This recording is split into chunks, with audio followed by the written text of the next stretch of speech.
നമസ്കാരം. നമ്മുടെ നാട്ടിലെ പല കാര്യങ്ങളും വളരെ കൗതുകമുണർത്തുന്നതും രസകരവുമാണ്.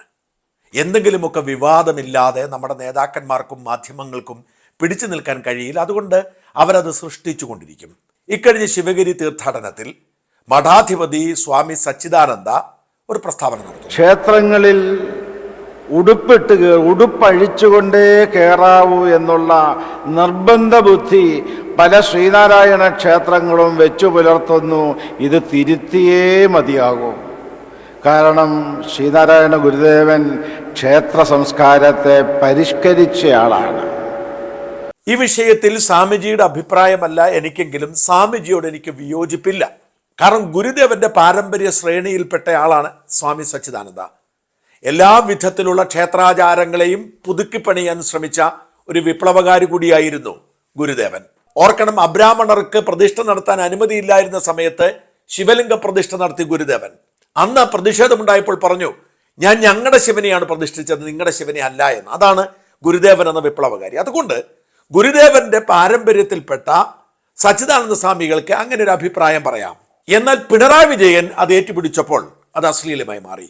കാരണം പിണറായി വിജയൻ എല്ലാ സമുദായക്കാരുടെയും എല്ലാ രാഷ്ട്രീയക്കാരുടെയും എല്ലാ മലയാളികളുടെയും മുഖ്യമന്ത്രിയാണ്. എല്ലാവരുടെയും വികാരം അദ്ദേഹം കണക്കിലെടുക്കണം. ആരാധനാലയങ്ങളിൽ ഉടുപ്പൂരിയെ കടക്കാൻ പാടുള്ളൂ എന്ന ഒരു നിബന്ധന പൊതുവെ കാണാൻ കഴിയും. അതിനാണ് കാലാനുസൃതമായ മാറ്റം. അത് ശ്രീനാരായണ ഗുരുവിൻ്റെ സൽപാരമ്പര്യം ഉയർത്തിപ്പിടിച്ചുകൊണ്ട് തന്നെ ഇവിടെ സമൂഹത്തിന് മുന്നിൽ നിർദ്ദേശമായി ബഹുമാനായ സച്ചിദാനന്ദ സ്വാമി വെച്ചിട്ടുള്ളത്. അദ്ദേഹത്തിന് സാമൂഹ്യ പരിഷ്കരണ നിലപാട് എന്ന നിലയിൽ അത്തരമൊരു നിലപാടുണ്ടെങ്കിൽ ആ നിലപാട് എല്ലാ മതങ്ങളോടും എല്ലാ സമുദായങ്ങളോടും തുല്യതയോടുകൂടി ഇടപെടണം. ആദ്യം അതിന് മറുപടിയുമായി വന്നത് NSS ജനറൽ സെക്രട്ടറി സുകുമാരൻ നായരാണ്. സുകുമാരൻ നായർ സച്ചിദാനന്ദ സ്വാമികളെ അഭിസംബോധന ചെയ്ത രീതിയോട് എനിക്ക് വിയോജിപ്പാണ്. സച്ചിദാനന്ദ സ്വാമികൾക്ക് അങ്ങനെ അഭിപ്രായപ്പെടാനുള്ള അവകാശമുണ്ട് എന്ന് വിശ്വസിക്കുന്ന ആളാണ് ഞാൻ. പക്ഷേ സുകുമാരൻ നായർ പറഞ്ഞത് സത്യമാണ്. സുകുമാരൻ നായരോ അദ്ദേഹത്തിന്റെ സമുദായാംഗങ്ങളോ പൂണൂലിടുന്നവരല്ല.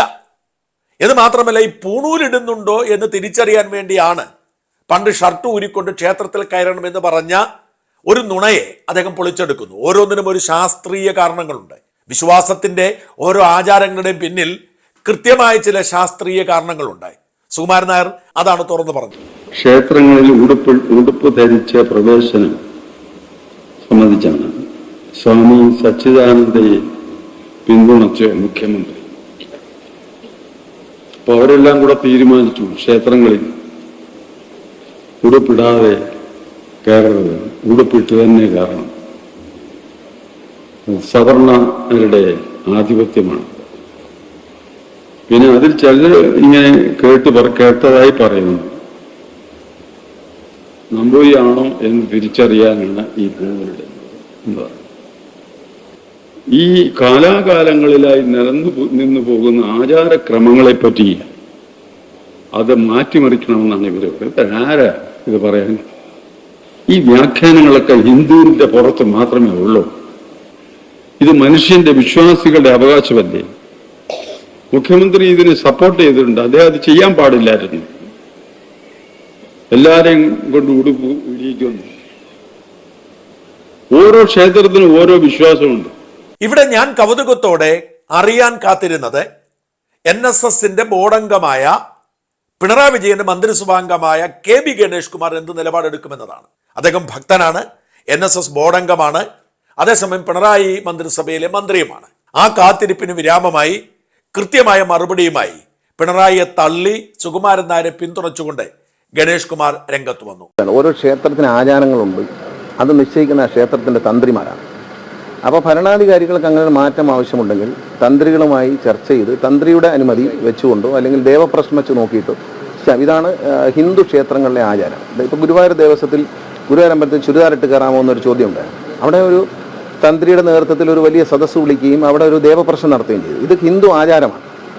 അപ്പോൾ അതാത് ക്ഷേത്രങ്ങളിലെ ആചാരം അനുസരിച്ച് അവർക്ക് ഷർട്ട് ഇട്ട് കയറണമെന്നോ മുണ്ടുടുത്ത്, ഇപ്പോൾ പത്മനാഭസ്വാമി ക്ഷേത്രത്തിൽ മുണ്ടുടുത്ത് മാത്രമേ കയറാൻ സമ്മതിക്കൂ. അപ്പോൾ അത് അവിടുത്തെ ആചാരമാണ്. അത് അവിടെയുള്ള ഭരണാധികാരികളും അത് ആ ക്ഷേത്രത്തിൻ്റെ ഭരണാധികാരികളും അവിടുത്തെ തന്ത്രിയും അവിടുത്തെ പൂജാരിയും ഒക്കെയാണ് തീരുമാനിക്കുന്നത്. അതനുസരിച്ച് പോകാൻ പറ്റുന്നവർ പോയാൽ മതി. അതൊക്കെ ഓരോ മതത്തിന് അതിൻ്റെ ആചാരങ്ങളുണ്ട്, ഓരോ സമുദായത്തിന് അതിൻ്റെ ആചാരങ്ങളുണ്ട്. അത് പാലിക്കാൻ നമ്മൾ ബാധ്യസ്ഥരാണ്. ഗണേഷ് പറഞ്ഞതാണ് ഇതിലെ ഏറ്റവും കൃത്യമായ മറുപടി. പലരും അവരവരുടെ രീതി അനുസരിച്ച് വ്യാഖ്യാനിച്ചു കൊണ്ടിരിക്കുകയാണ്. ഷർട്ട് ഊരുന്നത് പൂണൂലുണ്ടോ എന്നറിയാനാണ് എന്ന് ചിലർ പറയുന്നു. അതല്ല, ഷർട്ട് ഇടുന്നത് ധരിച്ചിരിക്കുന്ന വജ്രമാലയും സ്വർണ്ണമാലയും ഒക്കെ പ്രദർശിപ്പിക്കാനാണെന്ന് ചിലർ പറയുന്നു. യഥാർത്ഥത്തിൽ അങ്ങനെയൊന്നുമല്ല. ദൈവത്തിന് മുമ്പിൽ വസ്ത്രം പോലും ആവശ്യമില്ല. നമ്മൾ എല്ലാവരും ഒന്നാണ്. നമ്മുടെ സ്വത്വം എന്ന് പറയുന്നത്, മനുഷ്യരൂപം എന്ന് പറയുന്നത്, സമ്പന്നനാണെങ്കിലും ദരിദ്രനാണെങ്കിലും ഒരു രൂപമാണ്. അവന് ആഡംബരങ്ങളെ വേണ്ട. അവന്റെ എല്ലാം ഇല്ലാതാക്കുന്ന, അവന്റെ ആത്മസ്വത്വം പോലും ഉപേക്ഷിക്കുന്ന ഒരു സാധാരണത്വമാണ് വാസ്തവത്തിൽ ഉടുപ്പൂരൽ പ്രക്രിയയിലൂടെ സൃഷ്ടിക്കപ്പെടുന്നത്. അത് എല്ലായിടത്തും അങ്ങനെയില്ല. ഇതാണ് കൃത്യമായിട്ട് ഗണേഷ് കുമാർ പറഞ്ഞത്. ഒരു ക്ഷേത്രത്തിൽ എന്തു ചെയ്യണം, ഉടുപ്പൂരണോ ഉടുപ്പിടണോ ചൂലെടുത്ത് അടിക്കണോ ഉരുളണോ എന്നൊക്കെ തീരുമാനിക്കുന്നത് ആ ക്ഷേത്രത്തിന്റെ പ്രതിഷ്ഠയുമായി ബന്ധപ്പെട്ട, ആ പ്രതിഷ്ഠയുടെ ചൈതന്യവുമായി ബന്ധപ്പെട്ട കാര്യമാണ്. അത് തീരുമാനിക്കേണ്ടതും മാറ്റം വരുത്തേണ്ടതും തന്ത്രിയാണ്, പൂജാരി പോലുമല്ല. തന്ത്രിക്ക് മാത്രമാണ്. കാരണം തന്ത്രിയാണ് ദേവഭാവത്തിൽ ക്ഷേത്രത്തിന് ജീവൻ നൽകുന്നത്. അതുകൊണ്ട് തന്നെ തന്ത്രി പറയുന്നതാണ് തീരുമാനം ഒരു ക്ഷേത്രത്തിന്റെ. അത് പിണറായി പറയുന്നതോ അല്ലെങ്കിൽ സച്ചിദാനന്ദ സ്വാമികൾ പറയുന്നതോ അല്ല. സച്ചിദാനന്ദ സ്വാമികൾക്ക് ശ്രീനാരായണ ഗുരുദേവന്റെ പേരിൽ ക്ഷേത്രങ്ങൾ ഉണ്ടെങ്കിൽ, അല്ലെങ്കിൽ SN ട്രസ്റ്റോ SNDPയോ നേതൃത്വം കൊടുക്കുന്ന ക്ഷേത്രങ്ങൾ ഉണ്ടെങ്കിൽ അവിടെ പരിഷ്കാരമാവാം. തന്ത്രിമാരുമായി ആലോചിച്ച് ആവാം, അതിൽ കുഴപ്പമൊന്നുമില്ല. പക്ഷെ ഒരു കാര്യം മറക്കരുത്, മലബാറിലെ പല ക്ഷേത്രങ്ങളിലും കയ്യേൽ പോലും ഇടാൻ കഴിയില്ല, മുഴുവൻ മേലുടുപ്പ് ഊരിക്കളയണം. CPM സ്വാധീനമുള്ള ക്ഷേത്രങ്ങളുടെ അവസ്ഥയാണ്. ചില ക്ഷേത്രങ്ങളിൽ സ്ത്രീകൾക്ക് പ്രവേശനമില്ല. അപ്പൊ പിണറായി ആദ്യം അവിടെ പരിഷ്കരിക്കട്ടെ. കമ്മ്യൂണിസ്റ്റ് സ്വാധീനമുള്ള ക്ഷേത്രങ്ങളിൽ ആദ്യം അത് പരിഷ്കാരം ഉണ്ടാവട്ടെ. രാജരാജേശ്വരി ക്ഷേത്രത്തിലൊക്കെ ഒരുപാട് നിയന്ത്രണങ്ങളുണ്ട്. അവിടെയൊന്നും തൊടാൻ പിണറായിക്ക് പേടിയാണ്. നേരെ ഇങ്ങോട്ട് വന്നിരിക്കുകയാണ്. ഇവിടെ തന്ത്രിയാണ് ആത്യന്തികമായി തീരുമാനമെടുക്കേണ്ടത്, മന്ത്രിയോ ഏതെങ്കിലും സമുദായ നേതാവോ അല്ല. അതാണ് കൃത്യമായി ഗണേഷ് കുമാർ പറഞ്ഞത്. ഗണേഷ് കുമാർ പറഞ്ഞതാണ് അതിന്റെ രീതി. ഇപ്പൊ ഈ അനാവശ്യമായ ചർച്ച എവിടെയാണ് എത്തി നിൽക്കുന്നത്? സുന്നത്ത് ചർച്ചയിൽ ഞാൻ പല സോഷ്യൽ മീഡിയയിലും എത്തി. സുകുമാരനാർ ചോദിച്ചു, മറ്റു സമുദായങ്ങളുടെ കാര്യത്തിൽ നിങ്ങൾ ഇടപെടുമെന്ന് സുകുമാരനാർ ചോദിച്ചു. ഈ വ്യാഖ്യാനങ്ങളൊക്കെ ഹിന്ദുവിന്റെ പുറത്ത് മാത്രമേ ഉള്ളൂ.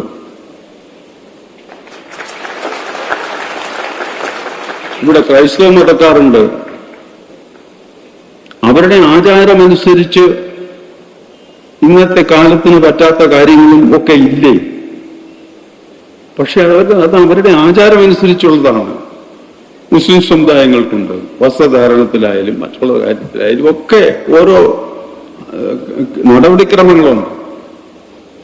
ആ നടപടിക്രമങ്ങളെ ഒന്നും ശിവഗിരിക്കോ ഇവിടുത്തെ മുഖ്യമന്ത്രിക്കോ വിമർശിക്കാൻ ധൈര്യമുണ്ടോ? സുകുമാരനാർ ചോദിച്ചാൽ ശരിയില്ലേ? ഇപ്പം സുന്നത്ത് എന്ന് പറയുന്നത് അപരിഷ്കൃതമാണ്, അശാസ്ത്രീയമാണ് എന്ന് പറയുന്ന ഒരുപാട് പേരില്ലേ? ഒരു മനുഷ്യന്റെ ശരീരം എങ്ങനെയായിരിക്കണമെന്ന് ദൈവത്തിന്റെ നിശ്ചയമാണ്, പ്രകൃതിയുടെ നിശ്ചയമാണ്, പരിണാമ സിദ്ധാന്തത്തിന്റെ തുടർച്ചയാണ്. ആ ശരീരത്തിലെ ഒരു ഭാഗം വേണ്ട എന്ന് വയ്ക്കുന്ന പരിപാടിയാണ് സുന്നത്ത്. അത് ആ മതത്തിന്റെ ആചാരമാണ്. അത് അശാസ്ത്രീയമാണ്. അതുകൊണ്ട് സുന്നത്ത് നിരോധിക്കണമെന്ന് പിണറായി വിജയൻ പറയുമോ? ഞാൻ പറയില്ല. പിണറായി വിജയൻ പറയുമോ? പിണറായി വിജയന് ക്ഷേത്രത്തിൽ ഉടുപ്പിടുന്നത് അശ്ലീലമായി തോന്നുന്നെങ്കിൽ സുന്നത്തും അശ്ലീലമായി തോന്നണം. അത്തരത്തിലേക്ക് ചർച്ചകൾ മാറി. ഒരു കാര്യം ദയവായി മനസ്സിലാക്കുക, ദൈവവിശ്വാസം എന്ന് പറയുന്നത്, മതവിശ്വാസം എന്ന് പറയുന്നത് തികച്ചും അശാസ്ത്രീയമായ ഒന്നാണ്. ശാസ്ത്രം തെളിയിച്ചിട്ടില്ല. ദൈവത്തിന്റെ അസ്തിത്വമോ മതത്തിന്റെ അസ്തിത്വമോ മരണാനന്തര ജീവിതമോ ശാസ്ത്രം തെളിയിച്ചിട്ടില്ല. ഒരു മനുഷ്യൻ മരിച്ചതിന് ശേഷമാണ് അവന്റെ ഏറ്റവും വലിയ ജീവിതം എന്ന സങ്കല്പമാണ് ദൈവവിശ്വാസത്തിന്റെയും മതവിശ്വാസത്തിന്റെയും അടിത്തറ. നമ്മൾ ഈ ഭൂമിയിൽ ജീവിക്കുന്നത് ഏറിയാൽ 80 or 100 വർഷമാണ്. എന്നാൽ നമ്മൾ എക്കാലവും ജീവിച്ചിരിക്കും. പരബ്രഹ്മം എന്ന് പറയുന്ന സങ്കല്പം അതാണ്. മോക്ഷം എക്കാലവും ജീവിച്ചിരിക്കുന്നു. എല്ലാ മതങ്ങളും പഠിപ്പിക്കുന്നത് എക്കാലവും ജീവിച്ചിരിക്കുന്ന മനുഷ്യനെ കുറിച്ച്. അത് പഠിപ്പിക്കുന്ന രീതി വ്യത്യസ്തമാണെന്ന് മാത്രം. ഇടയ്ക്കിടെ പുനർജന്മം ഉണ്ടാകും എന്ന് ഹിന്ദുമതം പഠിപ്പിക്കുമ്പോൾ അങ്ങനെയല്ല, മരണത്തിന് ശേഷം നിങ്ങൾക്ക് സ്വർഗമുണ്ട് എന്നാണ് ക്രൈസ്തവ ഇസ്ലാമിക മതം പഠിപ്പിക്കുന്നത്. പക്ഷെ ഇതൊന്നും ശാസ്ത്രീയമായി തെളിയിക്കപ്പെട്ടിട്ടില്ല. മതം എന്ന് പറയുന്നത് ഏറ്റവും അശാസ്ത്രീയമായ ഒരു വിശ്വാസ സംഹിതയാണ്. അതുകൊണ്ട് തന്നെ ദൈവം എന്ന് പറയുന്നത് ഒരു മനുഷ്യന്റെ വിശ്വാസം മാത്രമാണ്. ആ വിശ്വാസത്തിൽ കൊണ്ടുപോയി ശാസ്ത്രം കലർത്താൻ ആരും ശ്രമിക്കരുത്. വിശ്വാസം എങ്ങനെയാവണം എന്ന് തീരുമാനിക്കേണ്ടത് വിശ്വാസിയാണ്. എനിക്കൊരു പക്ഷേ പള്ളിയിൽ മുട്ടയെ കുത്തിയിരുന്നുകൊണ്ട് മാത്രം പ്രാർത്ഥിക്കാൻ എനിക്ക് ആഗ്രഹം, അല്ലെ എനിക്ക് പള്ളിയിൽ കിടന്ന് ഉരുളാനായിരിക്കും ആഗ്രഹം. എനിക്കല്ലെങ്കിൽ വല്ലാർപാട അമ്മയുടെ മുമ്പിൽ പോയി ചൂലെടുത്ത് തൂക്കാനായിരിക്കും ആഗ്രഹം. എനിക്കല്ലെങ്കിൽ ആറ്റുകാലമ്മയുടെ മുമ്പിൽ പോയി ഗരുഡൻ തൂക്കം നടത്താനായിരിക്കും ആഗ്രഹം. അത് ക്ഷേത്രത്തിന്റെ ആചാരവും അനുഷ്ഠാനവും തന്ത്രിമാർ നിശ്ചയിക്കട്ടെ. പള്ളികളിലെയും മോസ്കുകളിലെയും ആചാരങ്ങൾ അവരവർ തീരുമാനിക്കട്ടെ. അതിൽ താല്പര്യമുള്ളവർ പങ്കെടുക്കുക, ഇല്ലാത്തവർ പങ്കെടുക്കണ്ട. ഉടുപ്പിട്ടുകൊണ്ട് മാത്രമേ ക്ഷേത്രത്തിൽ പോകൂ നിർബന്ധമുള്ളവർ അത്തരം ക്ഷേത്രങ്ങളിൽ പോയാൽ മതി, അല്ലെങ്കിൽ പോകേണ്ടത് വെക്കണം. ഇപ്പൊ ശബരിമലയിൽ ആർക്കും ഉടുപ്പിട്ടുകൊണ്ട് പോകാം. ഇനി ഉടുപ്പഴിച്ചൊരുത്തർ ശബരിമലയിൽ പോയാൽ അതിനും കുഴപ്പമില്ല. അപ്പൊ ഇതൊക്കെ ആചാരങ്ങളാണ്. ആചാരങ്ങൾ എന്ന് പറയുന്നത് സംരക്ഷിക്കപ്പെടേണ്ടതാണ്. കാരണം അത് മതവിശ്വാസവുമായി ബന്ധപ്പെട്ട ഈ ആചാരം വേറൊരുത്തന്റെ അവകാശത്തെ ഇല്ലാതാക്കിയാൽ എതിർക്കണം. ഇപ്പൊ ദളിതന്മാർ ക്ഷേത്രത്തിൽ കയറരുതേ എന്ന് നിയമമുണ്ടായിരുന്നു. അത് നിയമവിരുദ്ധമാണ്. മനുഷ്യൻ എന്ന നിലയിൽ ഒരാളെ അകറ്റി നിർത്താൻ പാടില്ല. അത് മാറണമായിരുന്നു. അതിൽ പരിഷ്കാരം ഉണ്ടാവണമായിരുന്നു, ഉണ്ടായി. എന്നാൽ ഉടുപ്പ് ധരിച്ചു വേണമോ ഉടുപ്പ് ധരിക്കാതെ വേണമോ എന്ന് തീരുമാനിക്കാനുള്ള അവകാശം തന്ത്രിക്കുള്ളിടത്തോളം കാലം ഉടുപ്പ് ധരിക്കാതിരിക്കുന്നത് കൊണ്ട് ആരുടെ അവകാശമാണ് നിഷേധിക്കപ്പെടുന്നത്? എല്ലാ മതങ്ങൾക്കും അവരുടെ ആചാരമുണ്ട്. ക്നാനായ സമുദായം, ക്രൈസ്തവ വിഭാഗത്തിലെ ക്നാനായ സമുദായം, അത് കോടതിയിൽ ചെന്ന് കേസാകുമ്പോൾ കോടതിക്ക് പറയുന്നതല്ല അവരുടെ ആചാരം. അവരോട് പറയുന്നത് അവരുടെ സമുദായത്തിൽപ്പെട്ടവർക്ക് മാത്രമേ അവർക്ക് വിവാഹം കഴിക്കാൻ നിയമമുള്ളൂ. അത് സമുദായത്തിന്റെ ആചാരമാണ്, അത് സിവിൽ നിയമമല്ല. അവരുടെ സമുദായത്തിൽപ്പെട്ടവർക്ക് മാത്രമേ വിവാഹം കഴിക്കാൻ പറ്റൂ എന്ന് അവർ നിയമം കൊണ്ടുവന്നാൽ, ആചാരം കൊണ്ടുവന്നാൽ അത് അവർ നടത്തട്ടെ. നമ്മൾ എന്തിനാണ് വേവലാതിപ്പെടുന്നത്? അവരുടെ പാരമ്പര്യം അവർ നിലനിർത്താൻ ശ്രമിക്കും. നമ്മൾ എന്തിനാണ് വേവലാതിപ്പെടുന്നത്? ചില മുസ്ലിം പള്ളികളിൽ സ്ത്രീകൾക്ക് പ്രവേശനമില്ല.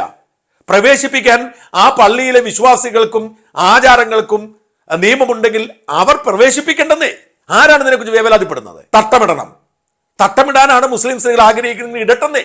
ആചാരങ്ങൾ എന്ന് പറയുന്നത് വിശ്വാസികളുടെ ജീവിതവുമായി ബന്ധപ്പെട്ട ഒന്നാണ്. അത് അവർ തീരുമാനിക്കണം.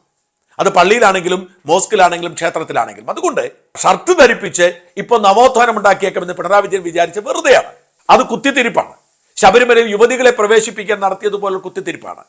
ഈ ആവേശമൊക്കെ പിണറായിക്ക് ക്ഷേത്ര കാര്യത്തിൽ മാത്രമേ ഉള്ളൂ എന്നതാണ് കൗതുകമുണർത്തുന്ന കാര്യം. മറ്റു മതങ്ങളുടെ കാര്യത്തിൽ ഇടപെടില്ല. അതുകൊണ്ടാണല്ലോ ഈ ചർച്ച ഇപ്പോൾ സുന്നത്തിൽ എത്തി നിൽക്കുന്നത്. സുന്നത്ത് നടത്താൻ ഇസ്ലാം മതം പറയുന്നുണ്ടെങ്കിൽ നടത്തട്ടെ, ആർക്കും അഭിപ്രായ വ്യത്യാസം എനിക്കില്ല.